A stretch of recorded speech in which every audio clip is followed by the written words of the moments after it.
So one thing that the research literature will say, and I believe, is that the ability to be good at something like statistics is not just a way that you're born or you're wired. You may learn something a little more quickly, but ultimately I believe it comes down to your persistence, the effort you put in, maybe efficiently putting your time and energy in the right places.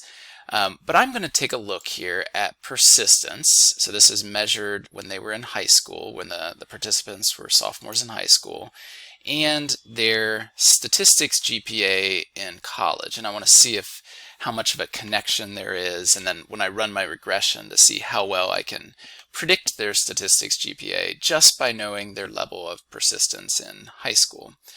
So I'm going to go to Analyze, Correlate, and then Bivariate here. Get rid of these variables, and I'm going to look for that persistence. And do note that many of the students in the data set did not take statistics in college, and in fact a good portion didn't even go to college. So what this analysis, because I've coded the missing variables, and again you don't need to do that, that's already done, it's only going to count the students who actually went to college and took statistics. Those are the only ones that are going to be included in this analysis. I have three options here. Pearson is the one that I want all of you to use just so you can see. That's the one typically we'd use if we have scale variables, which we do in this case. However, if you did include at least one ordinal variable, then make sure you click on Kendall's Tau B. That's what's called a non-parametric test. We'll learn about it later, but that's more the appropriate test mathematically or statistically to choose. Okay, and I get this output. I'm going to paste that into my file. And do remember, this is a table, not a figure. So if you're in Word, it's fine. You can just copy and paste. If you are using Google Docs, you'll need to take a screenshot or use some other creative way of getting it in there. You could save it as an image too, or even take a picture with your smartphone and insert it as an image, but however you get it in there, get it in there. And then I want you to write a comment so we can see here that the Pearson correlation, is this 0.140. We can also see that there were 3,103 of the students who actually had data on both of those variables. And let me write that comment. Okay, here's my comment.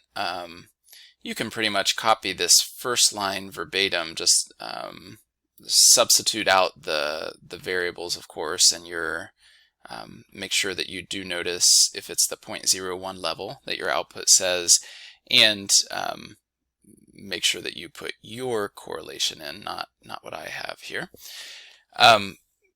In terms of just some formatting things, a variable should always be italicized if it's a symbol. If it's a variable name, it's kind of up to you, but what you should do is be consistent. I shouldn't call this variable persistence here and then later call it effort or something. Whatever you choose to do, be consistent throughout an entire report. So we did have a positive correlation here, which means the higher we go on this variable, the higher on average we tend to go on this variable. And of course there's always exceptions. We're talking about on average here.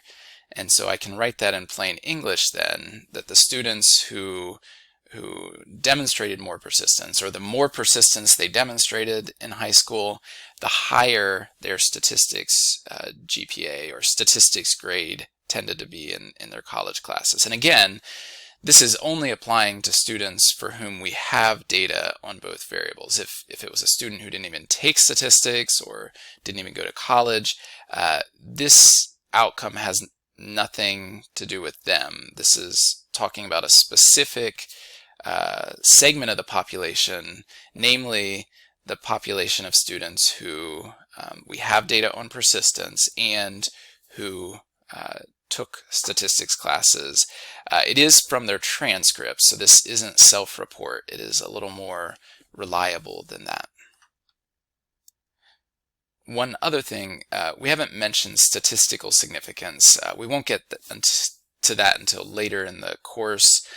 For now, just keep this wording, and later we'll look at what that means. But basically it means we're not just seeing this connection in the sample itself, in the 15,000 students or these 3,000 students, but what we see in the sample is strong enough that we can conclude that there's actually a relationship between these two variables in the broader population. So in the hundreds of thousands of students who were of this same age group.